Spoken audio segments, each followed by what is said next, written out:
Good afternoon વિદ્યાર્થી મિત્રો, ધોરણ 4 હિન્દીમાં આપણે પાઠ નંબર 9 જોયો. આજે આપણે પાઠ નંબર 10 જોઈશું, જેનું નામ છે મેં હું, એટલે કે હું છું. તો તેમાં આગળ જોઈએ, ચિત્ર પહેચાનીએ, પઢીએ और समझिए.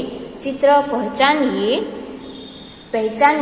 પઢીએ और समझिए. ચિત્રો ઓળખો અને વાંચો અને સમજો. ચિત્રો ઓળખો તેમજ તેને વાંચો અને समझो. तो सौ प्रथम छे मैं आ चित्र आपने ये हमें सिंह का चित्र दिया गया है. तो हम आगे उसके बारे में पढ़ते हैं.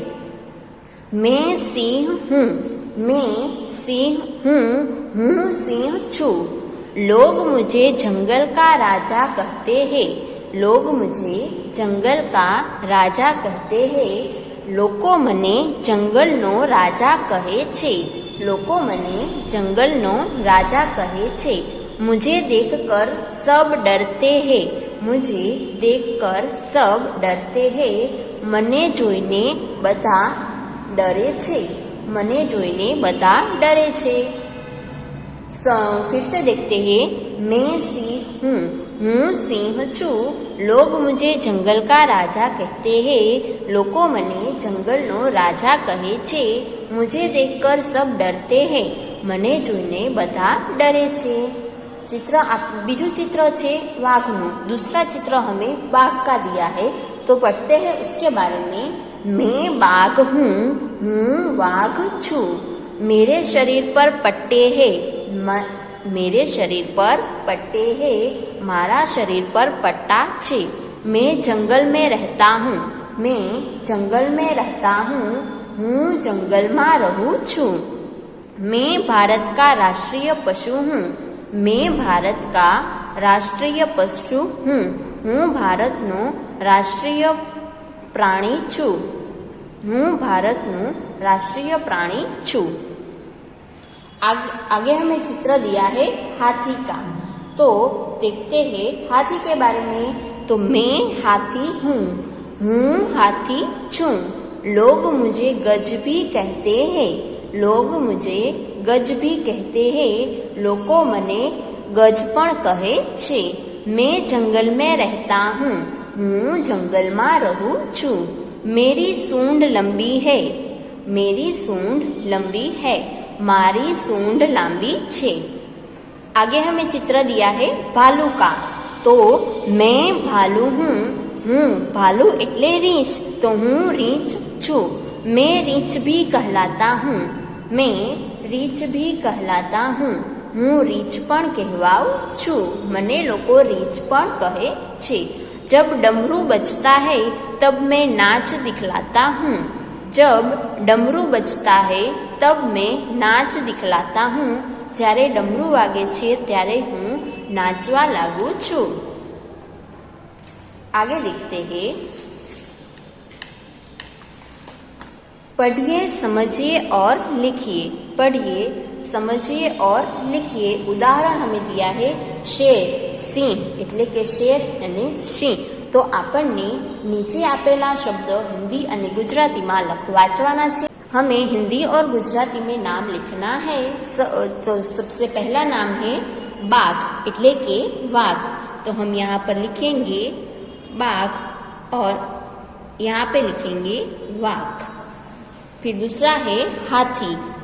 तो हाथी ये हिंदी में लिखा हमने और अब हम गुजराती में लिखेंगे हाथी. आगे है भालू એટલે કે रीछ. तो सबसे पहले हम लिखेंगे भालू और यहाँ पे हम लिखेंगे गुजराती में रींछ. पहले में हिंदी में लिखना है और दूसरी खाली जगह में गुजराती में लिखना है. तो उसके बाद है चित्ता यानी कि चित्तो. तो गुजराती में उसे चित्तो कहते हैं. उसके बाद है लोमड़ी यानी कि शियाल. तो हम यहाँ पे लिखेंगे लोमड़ी यानी कि शियाल. इसके बाद है भेड़िया यानी कि वरु. तो हम यहाँ पे लिखेंगे भेड़िया और यहाँ पे लिखेंगे वरु. उसके बाद है हिरण. तो गुजराती में उसके कहते हैं हरण, तो हम यहाँ पे लिखेंगे हरण। उसके बाद है गाय, तो यहाँ पे हम लिखेंगे गाय। इसके बाद है भैंस, और यहाँ पे गुजराती में लिखेंगे भैंस। फिर है भेड़, जिसको गुजराती में घेटू कहते हैं, तो हम यहाँ पर लिखेंगे घेटू। इसके बाद है बकरी, तो यहाँ पर हम लिखेंगे बकरी, जिसको गुजराती में बकरी कहते हैं और हिंदी में भी बकरी कहते हैं। उसके बाद है घोड़ा, तो हम गुजराती में लिखेंगे घोड़ो। फिर है ऊंट, तो गुजराती में लिखेंगे ऊंट और हिंदी में भी उसे ऊँट ही कहते हैं। इसके बाद है बंदर, तो हिंदी में इसको बंदर कहते हैं, जैसे गुजराती में उसे वांदरो कहते हैं। इसके बाद है बिल्ली यानी कि बिलाड़ी, तो हिंदी में उसे बिल्ली कहते हैं और गुजराती में उसे बिलाड़ी कहते हैं।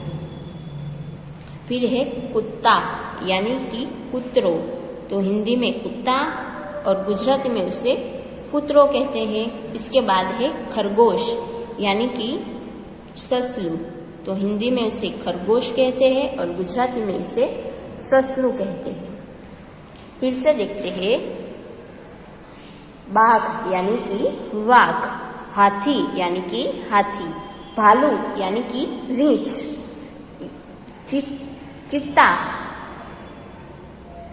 चित्ता यानी कि चित्तो, लोमड़ी यानी कि शियाल, भेड़िया यानी कि वरु, हिरण यानी कि हरण, गाय यानी कि गाय, भैंस यानी कि भैंस, भेड़ यानी कि घेटू, बकरी जिसको गुजराती में बकरी कहते हैं, घोड़ा जिसको गुजराती में घोड़ो कहते हैं, ऊंट यानी कि ऊंट, बंदर यानी कि वांदरो, बिल्ली यानी कि बिलाड़ी और कुत्ता यानी कि कुतरो, खरगोश यानी कि ससलू।